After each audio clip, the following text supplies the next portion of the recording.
Good afternoon and welcome everybody to the I-29 Moo University monthly dairy webinar. This month we are excited to have Dr. Sandra Godden with us, and the conversation will center on advances in colostrum management for dairy farms. Dr. Godden will review the basic tenets of a successful colostrum management program, as well as discuss recent advancements since 1998. She's been a member of the Department of Veterinary Population Medicine, University of Minnesota, where she is involved with professional veterinary student teaching, applied research, and outreach activities in dairy production medicine. For those of you who have not joined us before, we would ask that you put questions into the chat box and we will answer them at the end of the formal presentation. Dr. Godden, we are excited to hear the information you're going to share. And as I always start the program off, saying the podium is yours. Thank you, Fred. Really appreciate the opportunity to be here today. I wish we were in person. It's a whole lot more fun interacting in person, but we'll make do with Zoom. So yeah, I've been invited to talk about colostrum management. We could probably spend days on this topic. There's a lot to know, and there's been a lot of new advances. But I'm going to cram what I can into about 45, 50 minutes. We'll have time for questions, discussion at the end. And if for some reason we run over time or run out of time for questions, or you have questions you think of later, please get back to me. I've put my email here in my first slide, and feel free to contact me anytime. So we're going to focus on this baby calf. The whole building of a young stock enterprise is a very complicated thing. There's lots of details that need to go into making a successful program to promote calf health and growth.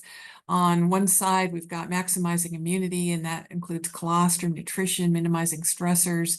Maybe there's a role for vaccines, although management is far more important than vaccination.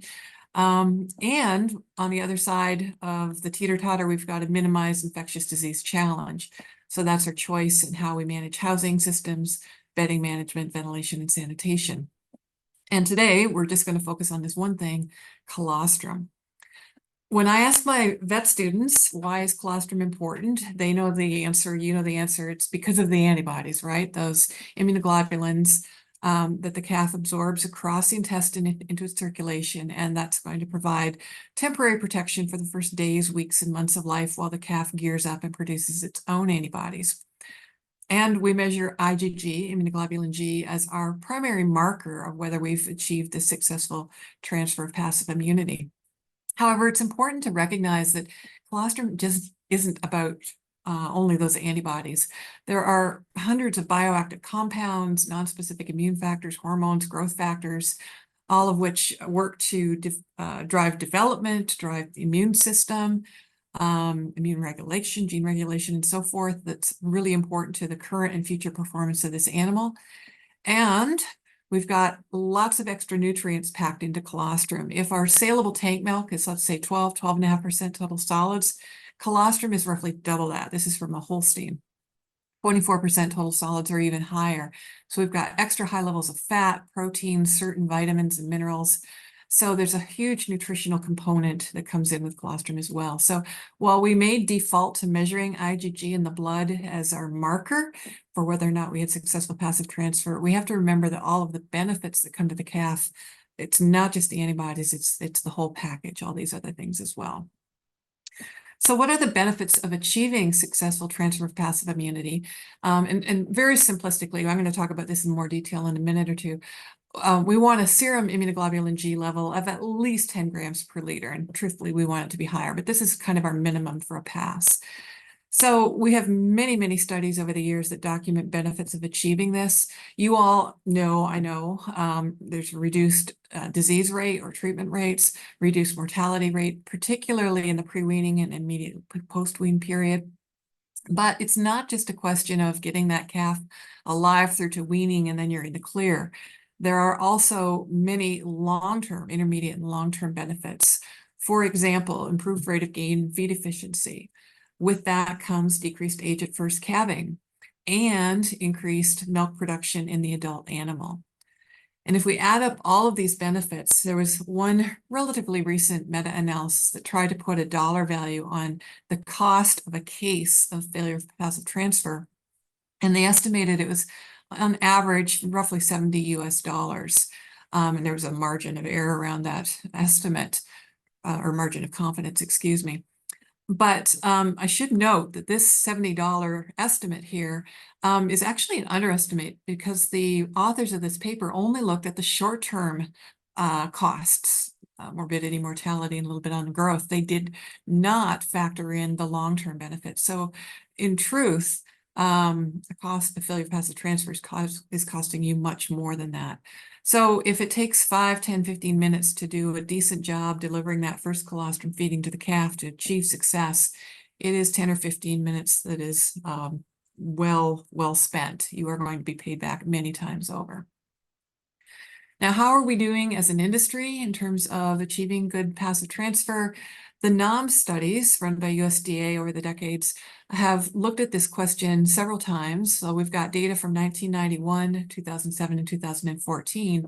And over that period of time, we can see a significant reduction in failure of passive transfer rates. In 1991, 41% of heifer calves tested failed.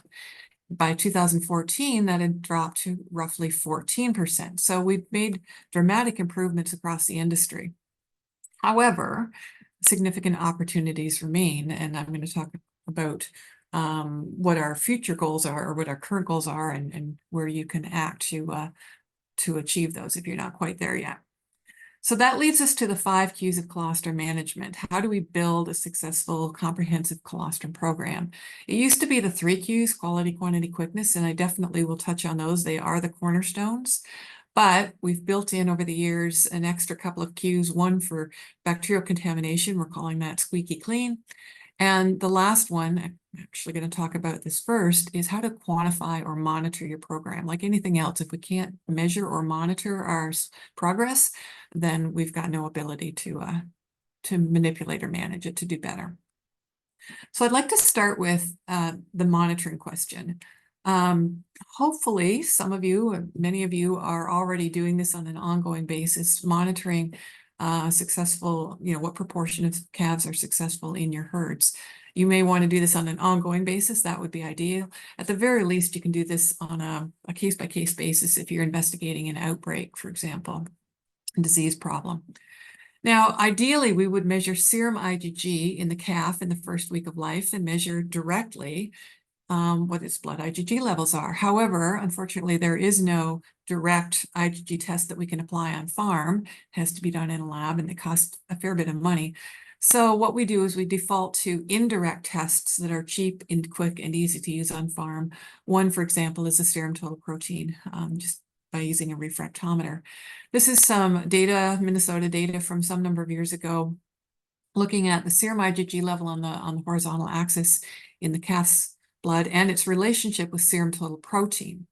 And you can see there's a positive relationship where if we're looking for a serum IgG level of roughly 10 grams per liter, the predictive cut point is roughly 5.0, 5.1, or 5.2 grams per deciliter. And studies done over the years generally agree on that 5.1, 5.2 cut point. But it's not a perfect test. There's some scatter in this regression line. So there's a few false positives and few false negatives, obviously, which is why we prefer you not use this test as an individual animal diagnostic tool, but rather we want to use it as a herd level or a group level monitoring tool. So we recommend that you bleed 12 or more clinically normal 1 to 7 day old calves, separate the serum, and then you can either test that with the serum total protein refractometer. My old goal used to be I want at least a 90% pass rate at or above a total protein of 5.2 grams per deciliter. Alternately, you could do the Brix refractometer, so serum Brix readings. Again, the goal is a 90% pass rate with a Brix cut point of roughly 8.4%. But over the years, herds have been doing better and better. And so the question has been coming up from the industry, you know, if I can consistently be in the sixes, is higher better? And is dichotomizing into a simple pass fail, is that too simplistic? So a few years ago, Jason Lombard, veterinarian, then with NOMS, now with Colorado State University, took the 2014 NOMS data. This is over 2,000 calves from over 100 farms, and they had the serum IgG levels from all these calves tested, as well as their health data. And he asked the question of the data set, is higher better? And what cut points should be looking at? So I'm just going to show you a survival curve here. Just look initially at the lower left-hand corner. Jason ended up categorizing the data into 4 categories. A poor or a fail is still less than 10 grams per deciliter. That has not changed. But now instead of a pass, just being above 10, he's broken that into 3 categories. Fair being 10 to 18, good being 18 to 25, and excellent, serum IgG of 25 grams per liter or higher. And what we're looking at with the survival curve is the survival probability, making it through alive to weaning, from birth to weaning. And what we can immediately see, this brown lower line, the calves that failed had a low pass transfer rate, less than 10 grams per liter. Absolutely, their mortality risk was significantly higher than if you were above 10. However, the other thing we can see is if you can move past the fair and up into the good or the excellent, the blue or the red lines, there is a further reduction in risk for mortality. So this suggested higher is better. Also, looking at a similar survival curve, but now we're looking at risk for disease or morbidity, not mortality. Again, we can see morbidity risk is definitely highest for that lower brown line with IgG levels less than 10 grams per liter. But if you can get above the fair, above the good, up into the excellent zone, that blue line, there is a further reduction in morbidity. So with this analysis in hand, Jason and kind of a committee of other experts decided to put this forward as our new goals for monitoring in herds. A poor is still less than 10 grams per liter, passes above that, but now that's been broken into the fair, good, or excellent range with the corresponding serum IgG levels shown here. Now, we don't expect 100% of calves to be at or above a 25 in the excellent zone. That's probably not realistic. But looking at what was achievable in herds, in the very good herds, it was suggested that at least 30% could be in the good range and 40% or more could be in the excellent range. And if you were doing that, achieving that, then you are doing a very good job with your colostrum program. Now, maybe in 5-10 years from now, we'll be rediscussing if we should be adjusting these up again. But I think for the moment, these are achievable goals for herds to aim for. In these next 2 columns, I'm just going to show the equivalent cut points if you're using serum total protein as your tool or serum Brix readings as your tool. So again, just test your calves, calculate what proportions are falling in each of the 4 categories and decide if you are where you want to be. If you are, great, go find another bottleneck to fix. If you're not, then we want to go back to the list of cues and determine where there are opportunities to make improvements. So that leads us to our next cue, which is quality of colostrum. And I'm actually going to combine quality and yield together. We're going to have this discussion together because there's been a fair bit of discussion about factors affecting yield and challenges with getting a consistent, sufficient yield produced from the cows at certain times of the year. So I want to talk about that today as well. But we'll start with quality. So currently we consider high quality colostrum to have an IgG level of 50 grams per liter or higher. This is in the colostrum. We're looking here at a pie chart describing colostrum quality in the last NOMS study that was collected from the various NOMS herds that participated. There were over 2,500 calves, a lot of colostrum samples collected. And on average, the mean colostrum quality was 75 grams per liter, which is pretty decent. 77% of samples were considered good, above that 50 grams per liter. But the remaining, whatever that is, 23%, if I can do math today, was poor, was failing. So we'd like to know, what are the opportunities for some of these herds to maybe do a better job. Now, how do we monitor colostrum quality on the farm? Again, ideal would be to measure IgG directly, but again, we don't have a direct test that we can apply on farm. So our on-farm tools are one of two choices, basically. You can use the old glass colostrometer or hydrometer that measures specific gravity, which is correlated with the IgG concentration, or you could use a Brix refractometer. And I've got a picture of either a digital, or you could use a manual optical Brix tool here. Different studies have reported different cut points that most accurately predict that colostrum IgG level of 50 grams per liter. Most of the studies point towards roughly 22% as that cut point. So 22% or higher, you can be reasonably comfortable that it's 50 gram per liter or higher. And this is a minor detail, but there's a little bit of data that suggests IgG levels would be slightly higher, just a couple of grams, 2-3 grams per liter higher in a force stripping sample versus the composite sample if you milk out the whole cow. So if you wanted to be very accurate or precise in your testing, you would test the composite sample from the whole bucket and not just a force stripping sample. It's a minor difference, but it could, change your number by 1 or 2 points. All right, so how are you going to use these Brix results? There's two ways I see it that you could use them. The first is as a herd level monitoring tool, just asking the question, how are my cows doing? My goal is at least 90% of samples tested from all of the cows would be at or above a 22%. So basically you set up a station beside where you're milking cows, you test every cow, you write down the numbers, and then just, do the math, what proportion are passing.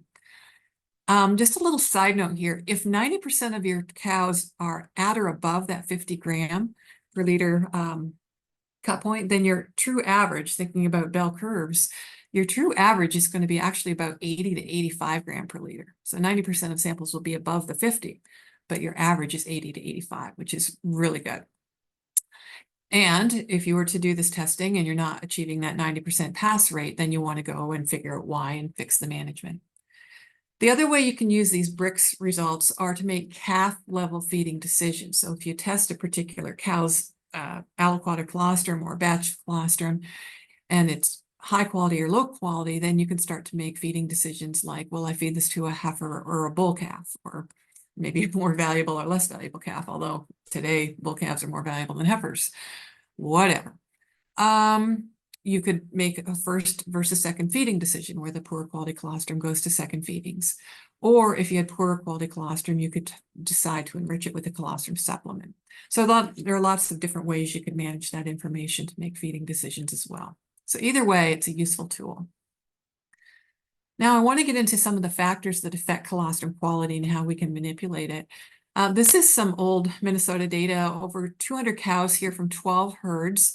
On the horizontal axis, we've got the colostrum IgG level, and you can see where the 50 is. So maybe, I don't know, 3/4 of cows were above the 50 gram per liter cut point.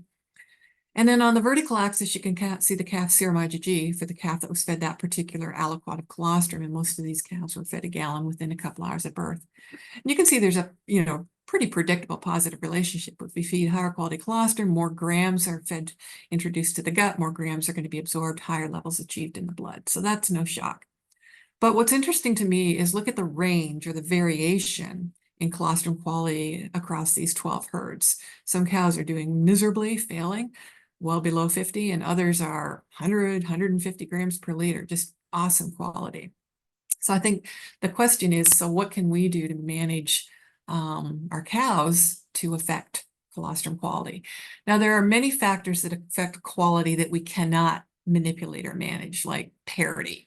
Not going to change. So I'm not going to talk about those things today. What I want to focus on is on the factors that we can manage. Now, the first one I'm going to put up here is a little equivocal. You could argue with it, but dry cow vaccination programs. So vaccinating your dry cows with products targeting rotavirus, coronavirus, E. coli scours, the idea being the cow is going to produce antibodies move them from her blood into the colostrum. The calf will then absorb them and have more protection. And there's plenty of data to say that that happens, that we see higher levels of antigen-specific antibodies in the colostrum and then the calf serum. We've got fewer studies, unfortunately, that take it the next step and say, and the calf was healthier. But nonetheless, in theory, this should be protective. And it's not an expensive intervention, so I put it on my to-do list. There is one interesting study relatively recently that noted an improvement in colostrum antibody levels if they boosted the cow 1 week prior to the pen move rather than at the same time as the pen move. So boosting her at 28 days prior to anticipated calving date and then moving her to close up at 21 days had a better response. Maybe that was not compounding one stress with another, or maybe that was just giving her an extra week to produce and move the antibodies into the udder. Don't know, but they did see an improvement there. Dry cow nutrition is another interesting one that we think intuitively nutrition should have a big impact on colostrum quality.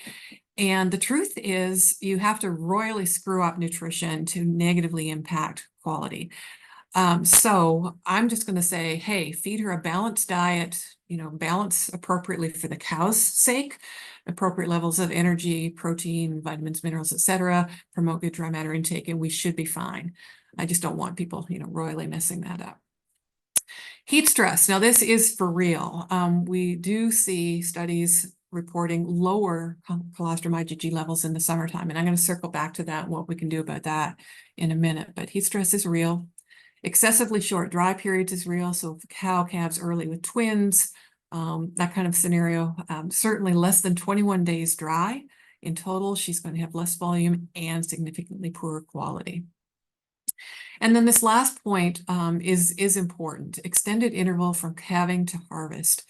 There are several studies that describe this. This is just one example of these studies where the cow, or the quarter rather, in this study was milked out 2 hours post-calving, or 6 or 10 or 14 hours post-calving. And you can see the relative decay or reduction in IgG concentration in the colostrum as we delay harvest. So that's a big one. And if you are challenged with poor quality colostrum, I would want to make sure that you are harvesting your colostrum as soon as you can. So those are some manageable factors that affect quality, or IgG concentration. Now I want to talk about colostrum yield, the volume that she produces at first milking. So the first question might be, well, what is normal? And normal, it ends up is highly variable, varies hugely with the cows, from cow to cow, even in the same herd, varies with breed, parity, environment, month of calving, and a number of different management factors. We'll touch on some of these in a minute. But studies reporting average yields. This is one North American Jersey study that reported roughly 9.5 pounds on average, but it varied from 0 to 58 pounds. There are a few more Holstein studies reporting between 8.8 to 13.4 pounds on average. But again, huge variability between different cows, among cows. So we're looking at 4 quarts, hopefully 4 to 6 quarts. 6 quarts would be on a good day on average.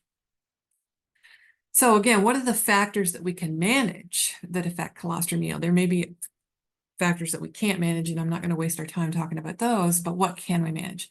Again, back to nutrition. There are mixed results. Again, lots of people talk about the importance of dry cow nutrition impacting yield, and some of that may be very real, and testimonials from the field suggested. However, studies, at least controlled studies to date, haven't borne that out yet. There have been mixed results. Mixed results in terms of levels of dietary energy or metabolizable protein. A little bit leaning towards metabolizable protein, but it's really mixed. One study did show an improved yield with choline supplementation in the dry cow ration. But again, I'm going to just say, hey, we need to feed a balanced ration for the cow's benefit anyway. So hopefully we're going to do this right anyway for the cow's benefit, and the colostrum yield will just come in secondary to that. Heat stress, yeah, I already mentioned it affects quality. It also affects yield. So I'm going to show you some interesting data. This is a study that randomized cows to during the entire dry period, far off and close up, to either a not cooled group, so they had access to shade only, or a cooled group that had access to shade, sprinklers, and fans. So on the left here, we're looking at the colostrum IgG level in the cooled group that had the extra heat abatement, 92 grams per liter, versus not quite 75 grams per liter in the group that was not cooled.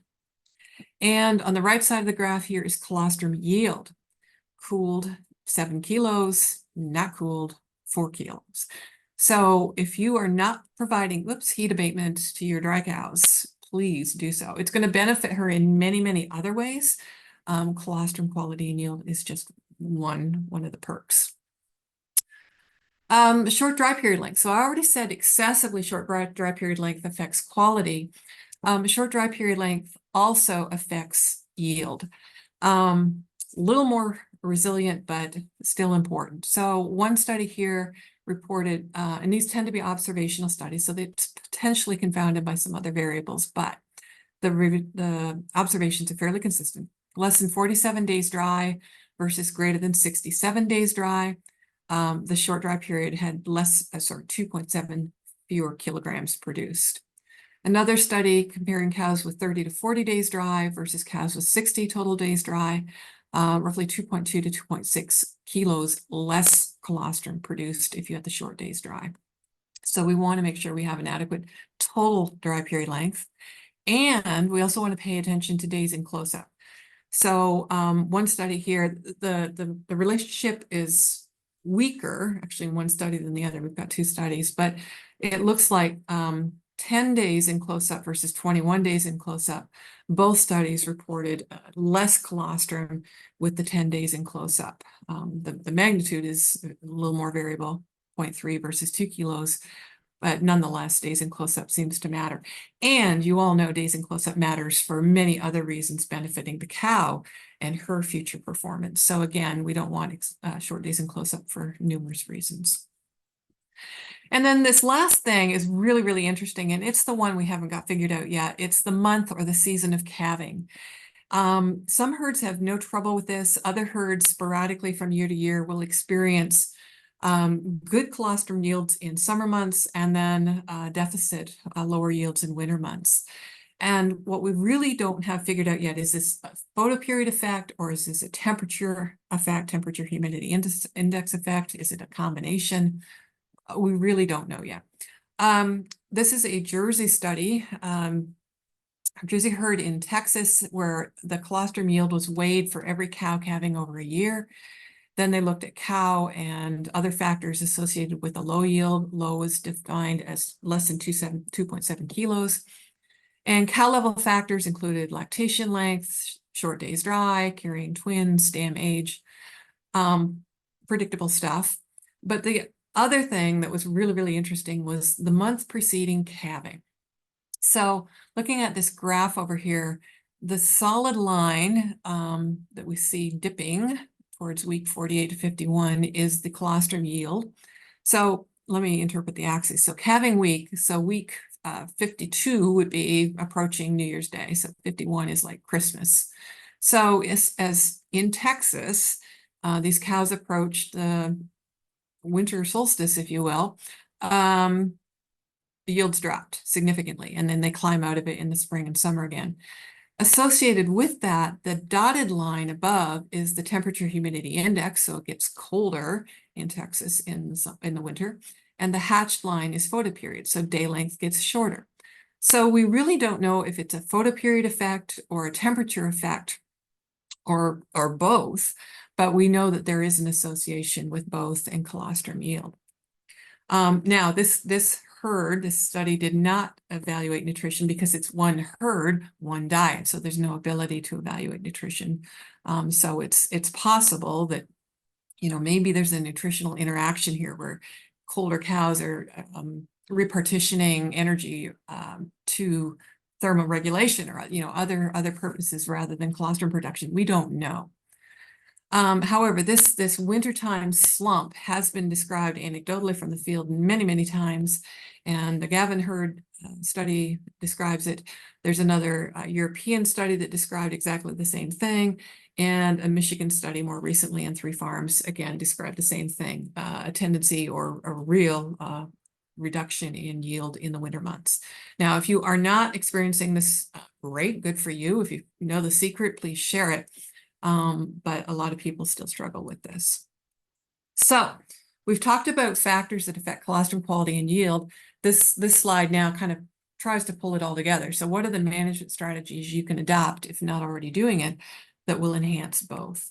So again, I would put the dry cow vaccination program on my list of things to do. Maybe boostering that 1 week prior to the move to close-up to give her that extra week. And I've thrown in a little comment here, recommendation by Amelia Willems. Amelia is an immunologist, respected bovine immunologist. She doesn't have data, but this just intuitively makes sense. She suggests if we are going to vaccinate the cow and have her put the antibodies into the colostrum, the benefits would probably be best realized if we don't just offer one feeding of colostrum, but we offer multiple feedings, extended feeding of colostrum and transition milk in the milk or the milk replacer over multiple feedings. And then you can, really capture that benefit. Feeding the balanced dry cow ration. Again, like I said before, we need more research on this question, but for sure you want to make sure there's adequate energy, metabolizable protein, vitamins, minerals, and so forth. And we want to manage this animal to promote good dry matter intake. If not for the colostrum benefit or questions, at the very least for her. We definitely want to provide heat abatement to dry cows. This includes far off and close-up, not just close-ups. We want to pay attention to dry period length. So we want probably 55, 60, 65 days dry for the entire period, and days in close-up at 3 to 4 weeks, again, to benefit the cow, as well as the colostrum questions we're addressing today. We want to milk her as soon as we can. If you've got round-the-clock labor, the ability to do so, ideally you milk her within 1 to 2 hours. If you don't have round-the-clock labor or that ability, at least try to get most cows milked out by 6 or 8 hours. And then finally, if all else fails, I would strongly recommend that herds create an inventory of frozen colostrum for the just in case. And if you've had these winter slumps before, you're probably already doing this. If you haven't, great, but it may be something to consider doing. And based on the data that's been reported, the magnitude of the slump that we see in the wintertime, it's highly variable from herd to herd, obviously, so I can't give you an exact number, but I'm going to suggest that maybe 30% of your summer harvest you want to put aside for winter, because basically we see a 30% reduction in the yields produced in the winter on average. Again, that varies from herd to herd. And if nothing else, you can always, default back to using colostrum replacement products if you didn't have that inventory and you needed extra. Okay, so that's quality and yield. Next, we're going to move on to quantity. So here, we're not talking about the yield produced by the cow. We're talking about the quantity or volume that we want to provide to the calf at the first feeding. So what's the volume? At first feeding, we recommend 8.5 to 10% of the birth weight of the calf. At that first feeding, that's going to be about 4 quarts, 4 liters for a typical 85, 90-pound Holstein calf. And obviously, we're going to adjust that down for smaller type breeds. The truth is, it's really not a volume goal. It's a dose goal. How many grams of IgG do we want to deliver to that baby? And the dose is going to depend on the volume times the quality, right? But the minimum dose we want to deliver is 150 to 200 grams. Now, again, back to quality. If you're delivering, excuse me, let me back up. Remember I said if 90% of your colostrum was at or above 50 grams per liter, that your average colostrum quality is going to be 80 to 85 grams per liter, which is awesome. If you multiply that by 4 liters delivered, then the average calf is going to be receiving about 300 grams of IgG. So the average calf gets well above the 200 goal that we want to set as our minimum. If you can do that and you can feed that quickly, then I can almost guarantee that you will be hitting those targets that we talked about earlier for successful passive transfer. Now, how you deliver that volume is up to you. It can be bottle, nipple bottle or esophageal tube. I don't care. There's lots of studies that say both work equally well. What is important is that you get the volume into the calf. Now, with either method, there's going to be some training involved, and we have to pay attention to the equipment, the cleaning of that equipment, sanitation, and the condition. That's important. But either can work equally well. Now, if you are bottle feeding, for those of you who like to bottle feed, that's fine. But I'm sure you're aware that the average Holstein calf will not consume 4 liters from a bottle, right? They're going to consume 2.5 liters on average. Some will drink the whole volume, but the average calf won't. So if you want to use bottle exclusively, you're going to need to be prepared to come back in a few hours and provide a second feeding. And that's fine if you're willing to do it. One little last comment down here. I don't want to see calves tubed multiple times. 1 time, perfectly good, no problem. 2 times, probably good. We don't have data testing that. Actually, we're doing a study this summer to ask that specific question. But empirically, there are many herds out there tubing a second time and don't seem to have trouble. But what I don't want to see is 3 times, 4 times, 5 times. 5 days later, we're still tubing the calf because we've never stopped to let the calf get hungry to train it onto a bottle or a bucket. So my limit right now is 2 times maximum. And then wait until it's hungry, and then you're going to train it to the bottle or the bucket at the next feeding. Okay, quickness. This is kind of a short and sweet one. I'm sure you're all familiar with this open gut, closed gut thing.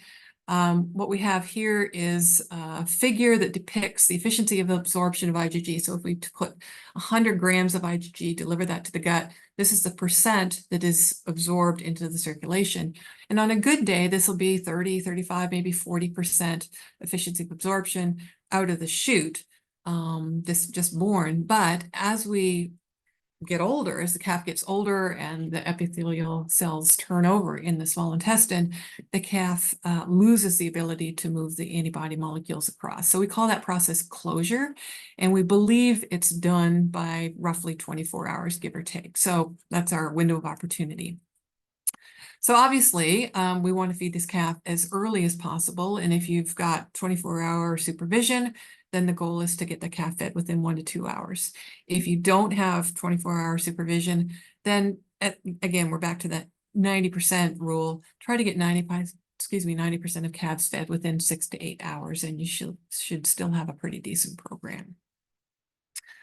I'm going to show you a study from the University of Guelph, really nice study showing the importance of that early feeding. There are 3 groups of calves in this study randomized to be fed the first feeding colostrum either at 45 minutes, 6 hours of age, or 12 hours of age. And what we're seeing here is the serum IgG concentration over the first 48 hours after birth. And you can see very clearly the calves that are fed at 6 hours of age not only have an earlier rise, predictably in serum IgG, but a much higher peak. They, on average, achieve that excellent goal of 25 grams per liter, which means roughly half or above that, which is great. Compare that with the 6-hour or the 12-hour group. Because of lower efficiencies of absorption, because of that delay, they never reach the same peaks.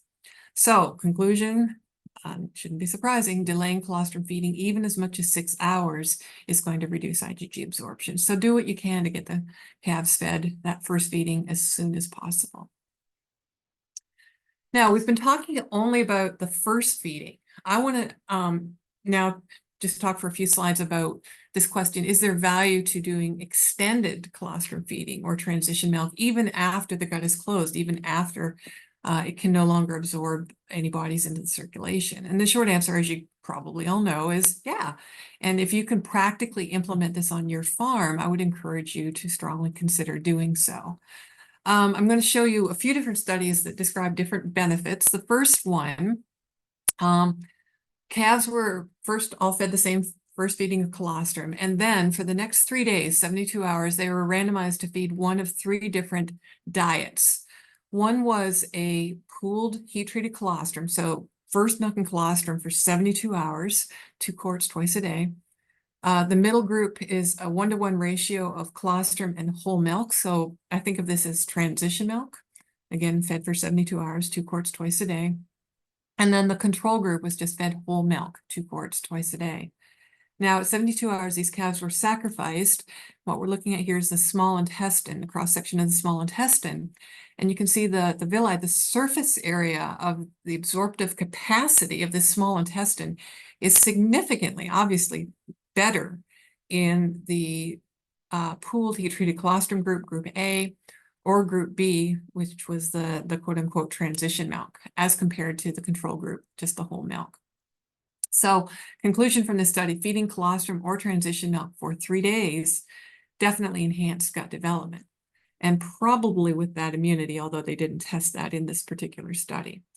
Now, are there any growth benefits to this? Well, they didn't measure that in this study because they sacrificed the calves at 3 days, but there was another study that followed this that did basically the same treatment, 3 treatments, and did follow them to weaning, and described a significant, improvement in average daily gain in groups A and B that carried through all the way to weaning. They were significantly heavier even at weaning, just from that first 3-day intervention.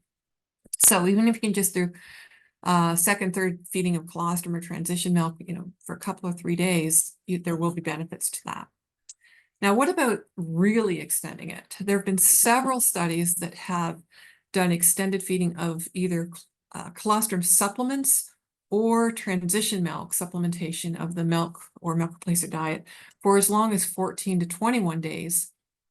And these studies are fairly consistent in their findings. I'm just going to show you results of a few here as pertains to scours prevention. So the first study here, we're looking at study 1, effect of colostrum supplement in milk replacer on days with scours, or percent of days with scours. So we've got 3 treatment groups.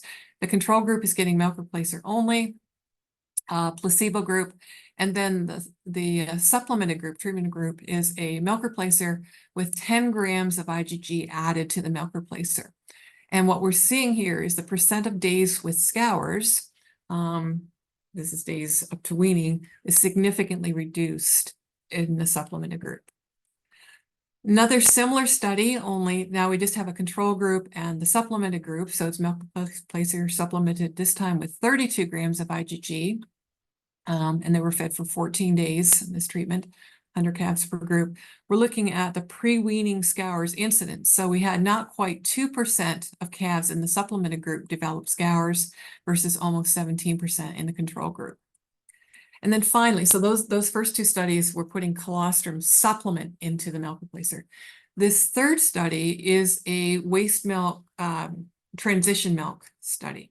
So there's 4 groups here. The control group is the group on the far right. They're getting 6 liters of pasteurized milk. It's waste milk per day. This is fed out for how many days? I think it's 14 again. No, this is a 21 day, excuse me. And then the treatments are replacing some portion of that pasteurized milk with transition milk. So the next group to the left put half a liter of transition milk plus 5.5 liters of pasteurized milk. The next group to the left is 1 liter of transition milk plus 5 liters of pasteurized milk. And the group on the far left is 2 liters of transition milk added to 4 liters of pasteurized milk. So all groups are getting 6 liters total delivered, but proportionately higher levels are made up of transition milk.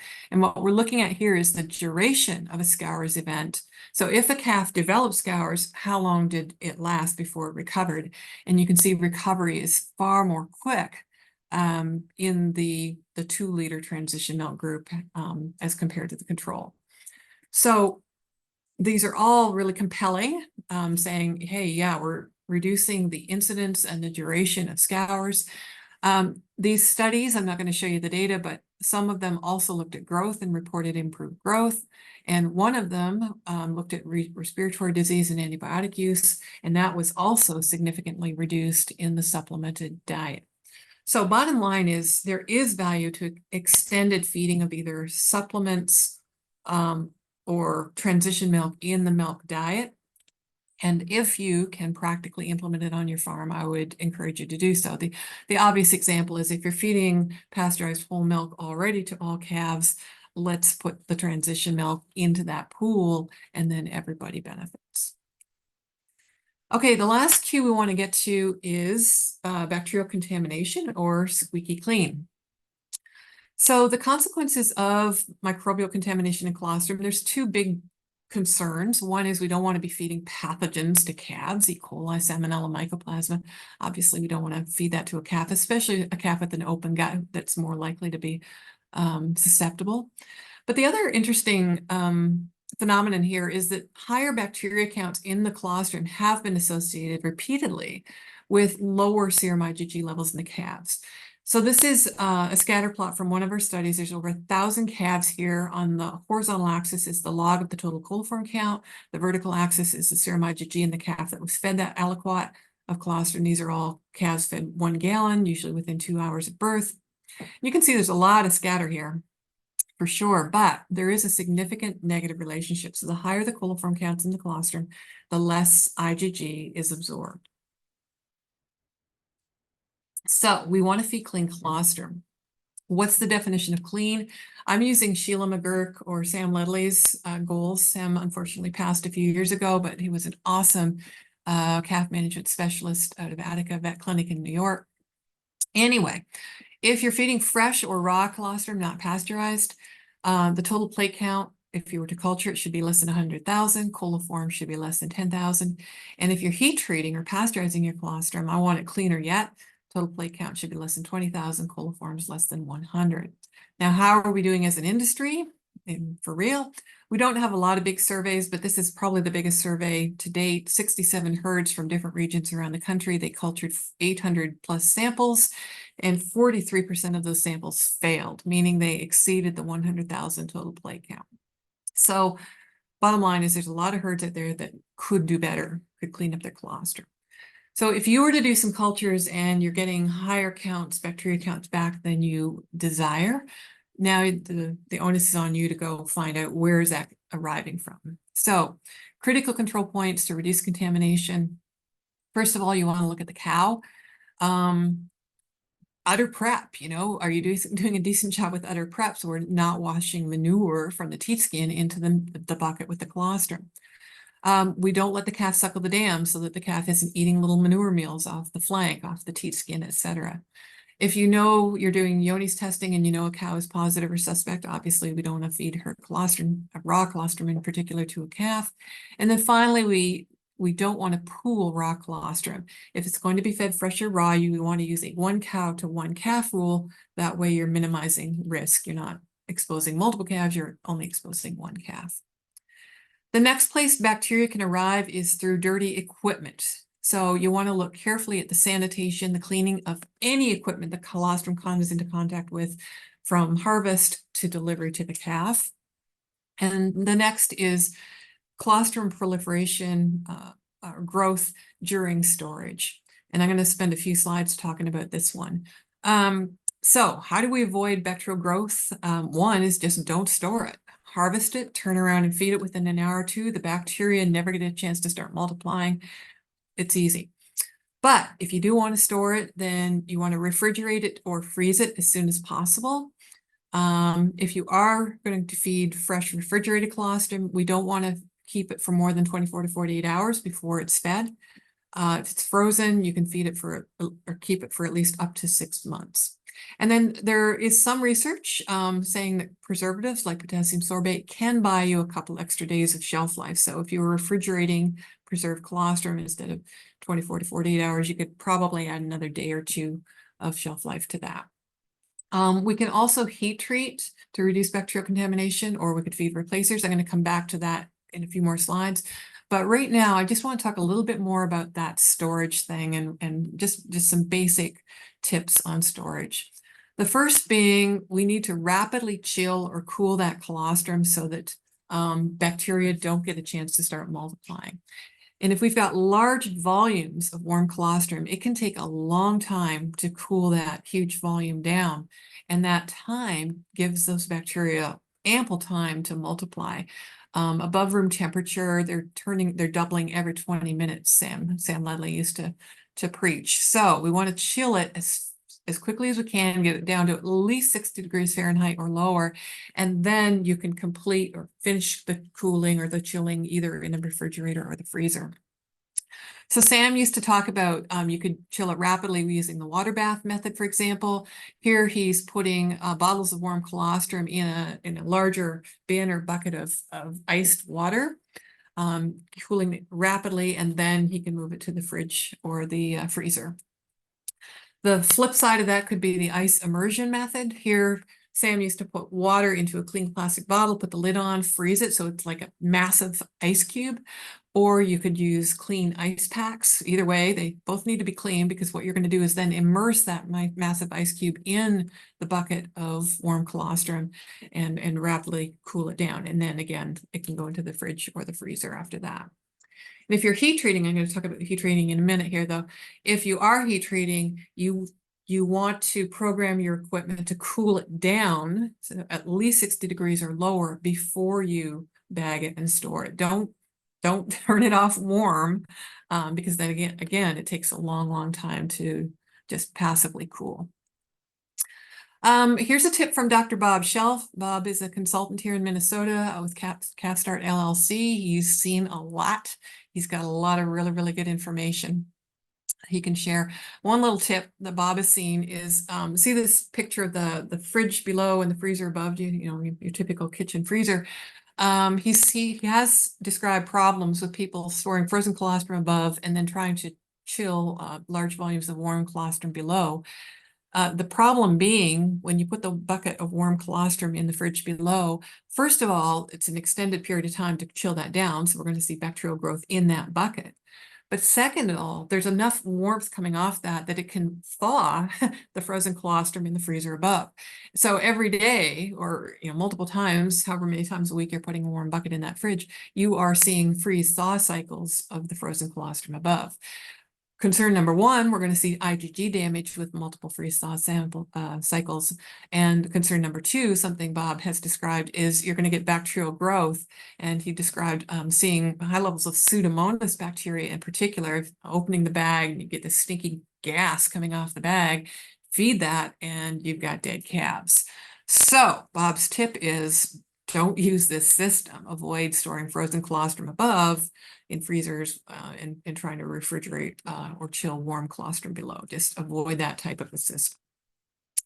Now, freezing colostrum, just other tips. You want to make sure the freezer is kept at -20 centigrade or -4 Fahrenheit. Keep a close eye on that thermostat. Make sure this thing is working. The same is true of refrigerators. Check the temperature, make sure they're working. Routinely monitor that. So, okay. What else? Storing. It used to be conventional wisdom said you could store frozen colostrum for a year. There have been 1 or 2 studies now that have described a beginning of IgG degradation after about 6 months. So a year is probably still halfway decent, but try to turn it over every 6 months if you can, and you'll have higher quality. Avoid those multiple freeze-thaw cycles. Avoid that scenario I described on the previous slide, where you raise the internal temperature of the freezer by putting warm bags or warm buckets into the same freezer space with the frozen bags. And same idea, avoid direct contact between frozen bags and thawed bags, or warm bags that you just put in, because we don't want to be thawing previously frozen colostrum. You get that freeze-thaw problem going on.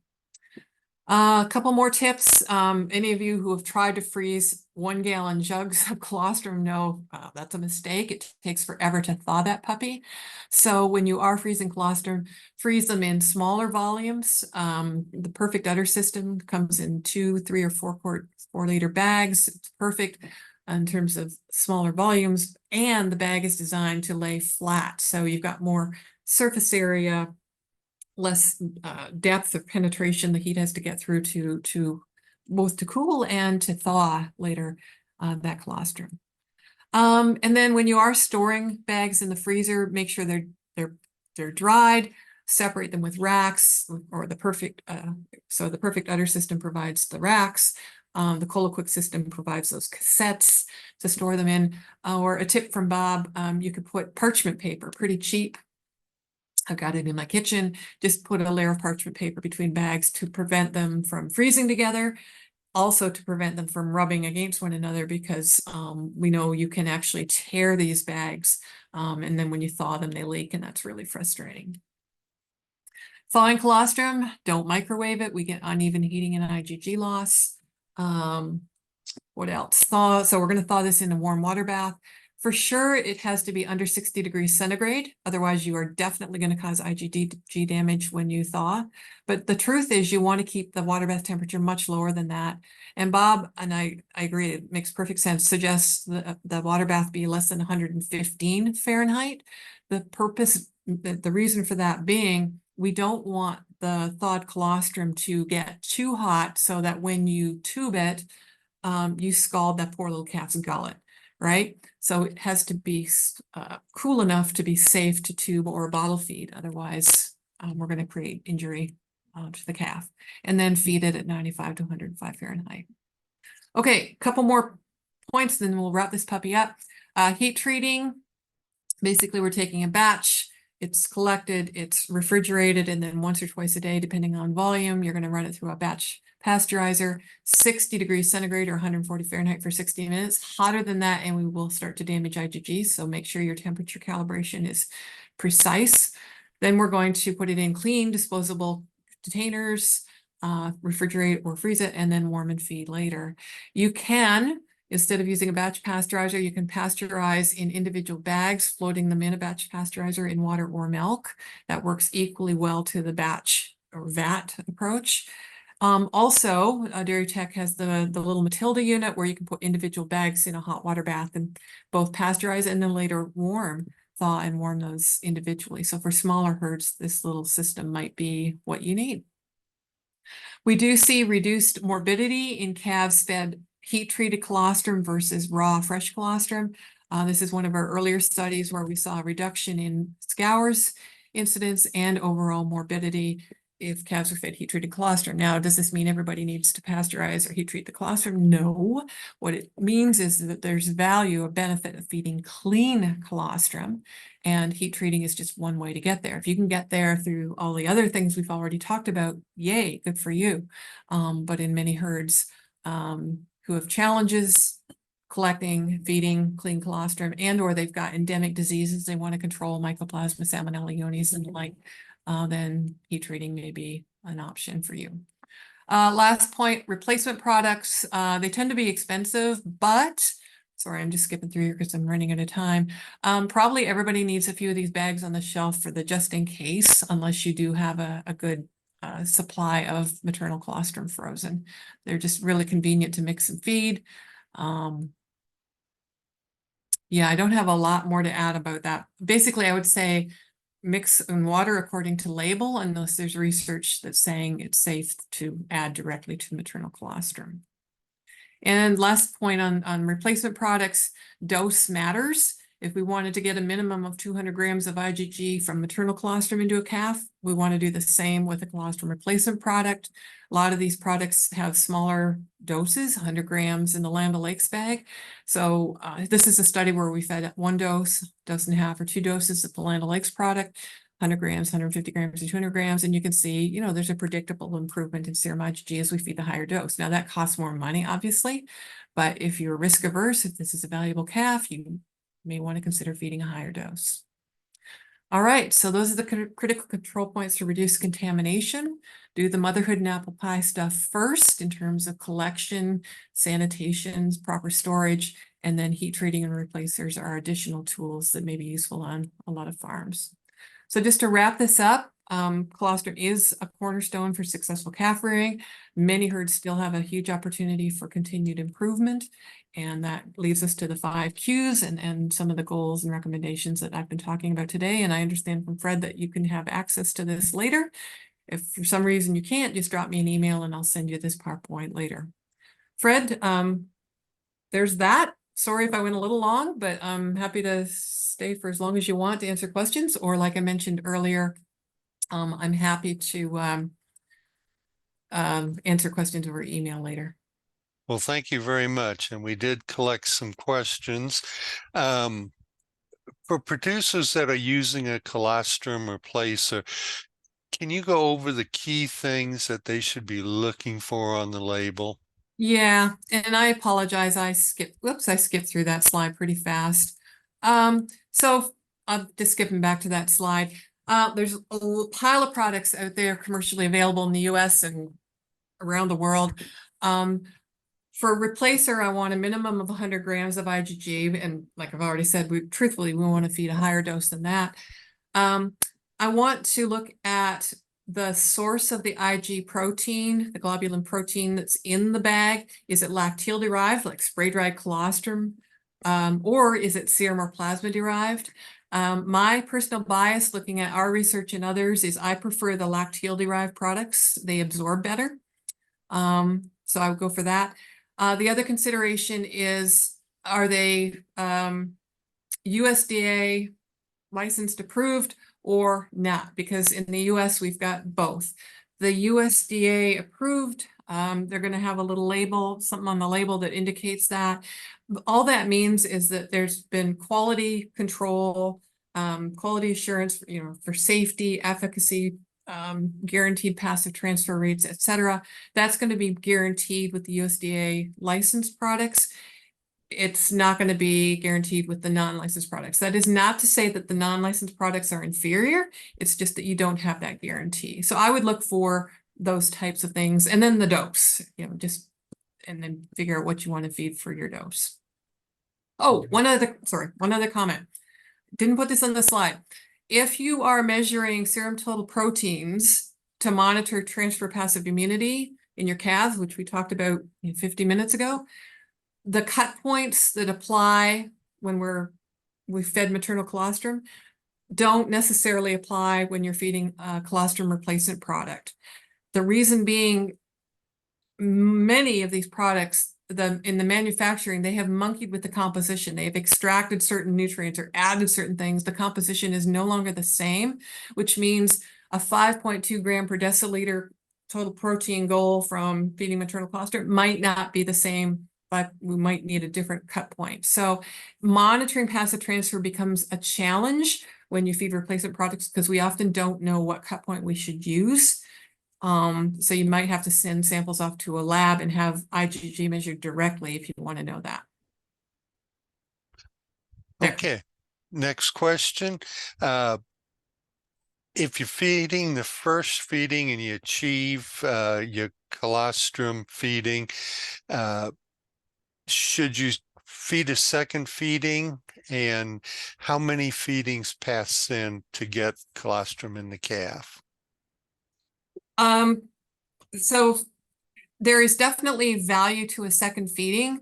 We've got fewer control trials on that, but all kinds of empirical evidence from the field.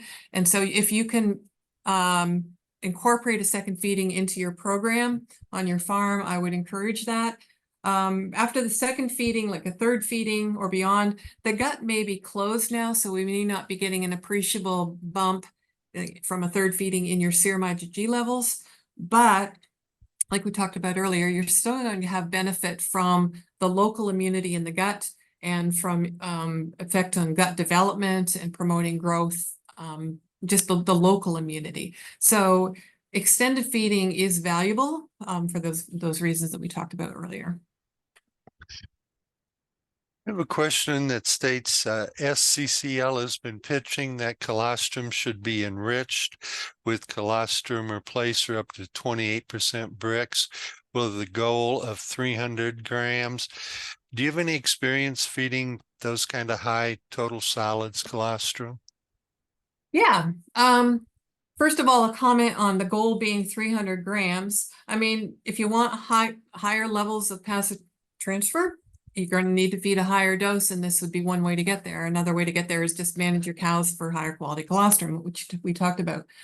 But yes, Michael Steele at the University of Guelph, and then we just this past year, we're actually just submitted the manuscript. We'll be presenting this data at AABP in a few more weeks.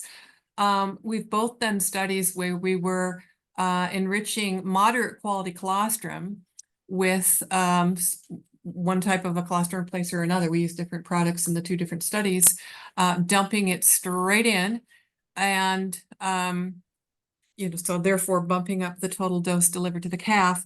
In the Michael Steele study, They saw a definite increase in osmolality when they did that. They directly supplemented the powder into the colostrum.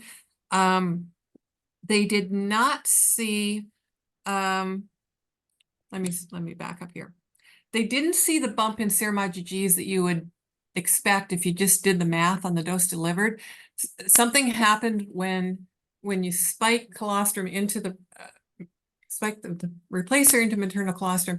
Something happens to your efficiency of absorption is reduced. So you do get a bit of a bump, but it's not the big bump that you expect if efficiency of absorption was the same. So yes, it works partially, but not to the degree that we would expect if we did simple math.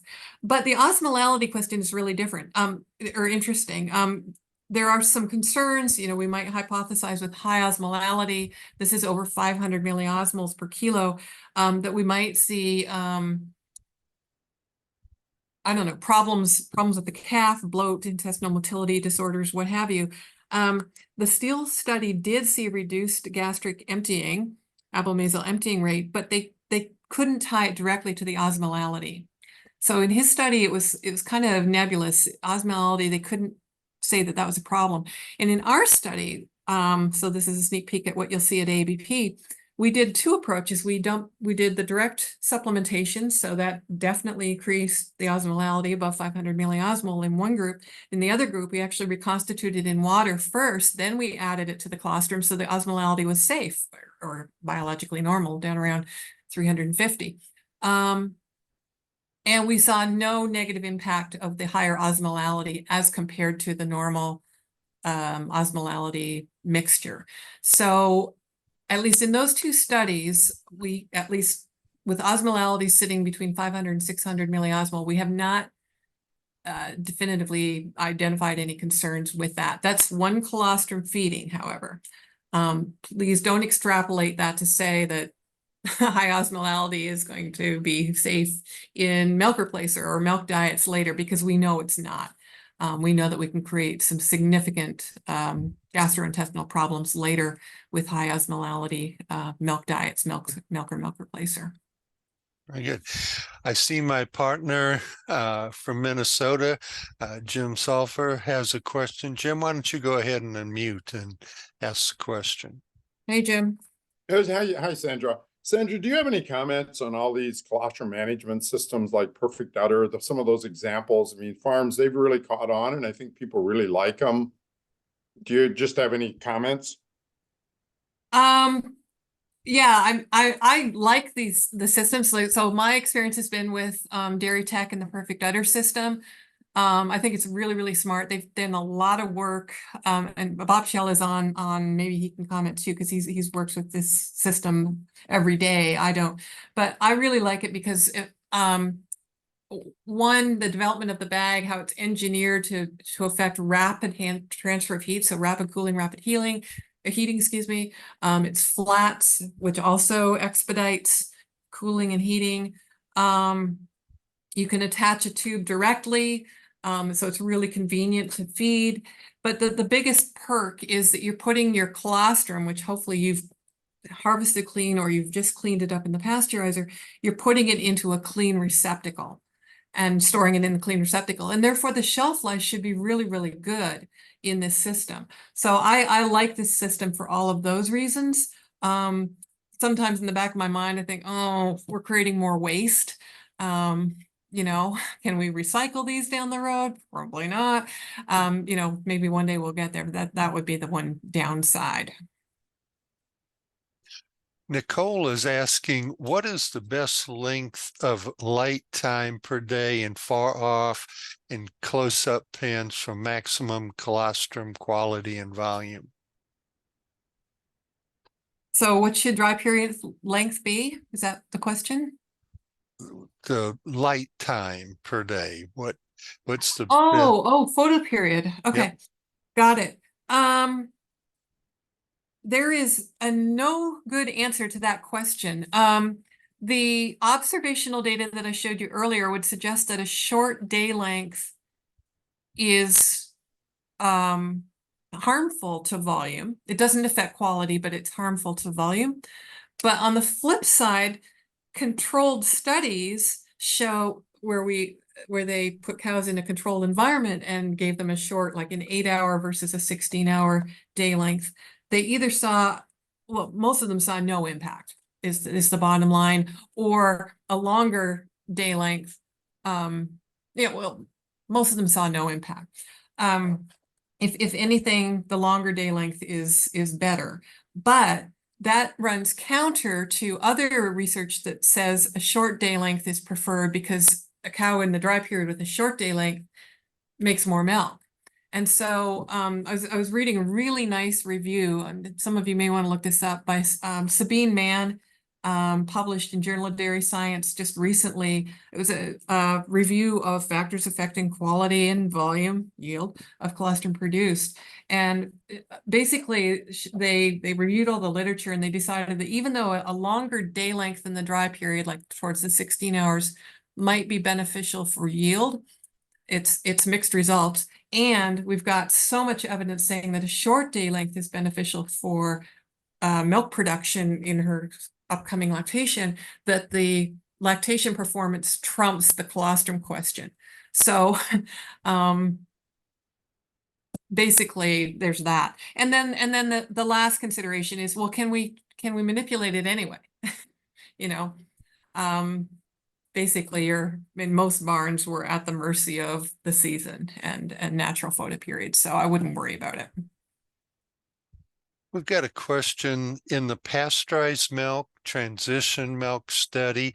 Was a transition cow milk fed pasteurized also? Yes, it was. Very good. Okay, Jim's final question for the day is not a colostrum question, but any thoughts on feeding milk in buckets versus bottles? Any pros and cons? Okay. Most of this is empirical, just observations from the field, things people have learned over time. Bottles bottles beats buckets is the answer in most circumstances, for a couple of reasons. One is a bottle we have to pick up and go wash and clean and sanitize after every feeding, the bottle and the nipple. You can't avoid that. Well, some people try, but mostly you can't.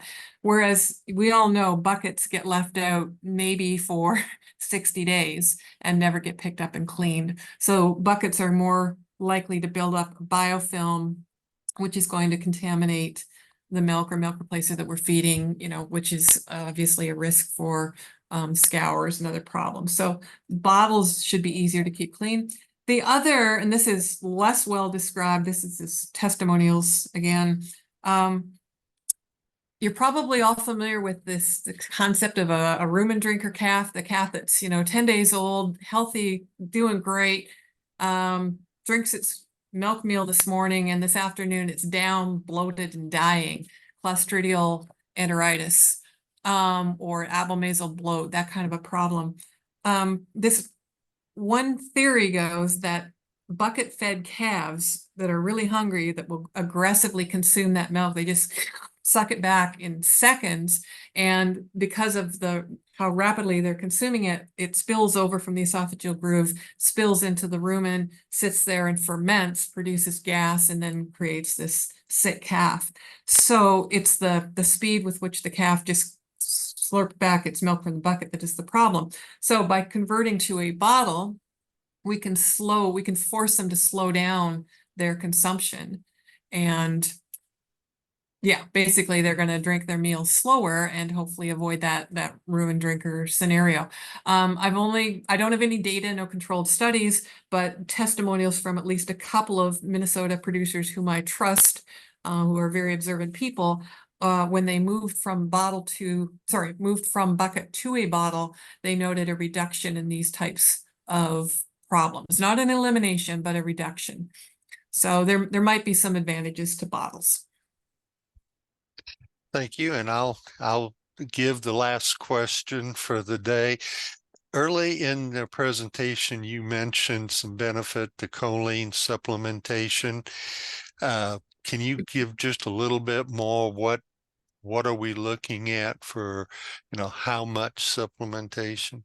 Oh, shoot. I don't remember off the top of my head, Fred, the levels that they were feeding in that trial. Sorry, but if you want to look it up, it's a review by Sabine Mann, Mann, in Journal of Dairy Science, or I can send it later. And I don't like, so she's reviewing another paper and she didn't in her review state the levels. She just said supplementation saw an extra 2 kilos-ish of yield. So I would have to go look up the original and to find the levels, and I don't know those off the top of my head, sorry. Okay, very But good. choline supplementation does benefit the cow in other ways, we know too, so Yep. metabolically. Yeah, that's kind of where I was thinking. So we're actually swinging that bat twice in that Yeah, instance. So, yeah. well, thank you very much for the presentation and your time. We had a great discussion with questions. We'd like to invite everybody to stay tuned for next month. Each month, the I-29 has a dairy webinar. So thank you again, and we will sign off this particular program. Thank you, Fred. Take care, everybody.